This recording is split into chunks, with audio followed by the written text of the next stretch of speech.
انما لا يملكوا شيء، لا يملكوا قرار. يعني في واحد يقول لك ايه، ده امريكا عايزه تشيل النظام السوري عشان انا متيقن ان ممكن اسرائيل تحزن كما حزنت على حسني مبارك. انا متيقن تماما تماما. بالرغم ان انا خلي بال حضرتك ايه، انا في يوم من الايام طلعت في قناه وقلت للسيد حسن نصر الله، قلت سيدي وسيد المقاومه.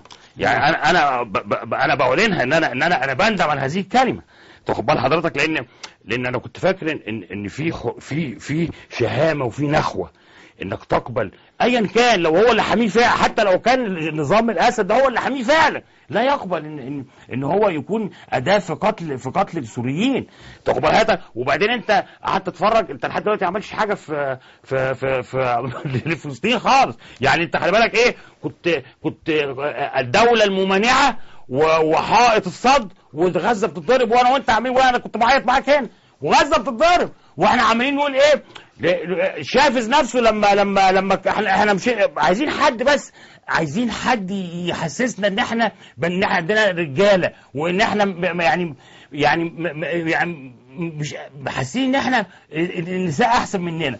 يعني ودي عيب، يعني مش، ما بقولش حاجه وحشه في النساء، انما اما تقول على الراجل ست بتبقى حاجه مش كويسه طبعا. وبعدين نلطم ونعيط يعني. لا، النهارده خلي بال حضرتك، شفت تصريح النهارده وزير خارجيه مصر؟ لا مش يعني قال لك خلاص ما فيش حاجه اسمها معبر رفح. لا، ما فيش حاجه اسمها ان احنا نضيق على فلسطين، خلاص انتهى العهد، العصر انتهى. يعني في اسرائيل تعمل زي ما عايزه تعمل، يعني لن يعني انا ما فهمتش، انت غيرت رايك في حسن نصر الله ليه؟ عمل ايه هو؟ لا انا كنت معجب بيه زي شافس كده بالظبط، انما حسيت ان هو بالكلام زي ما كنت معجب باحمد نجاد جدا جدا.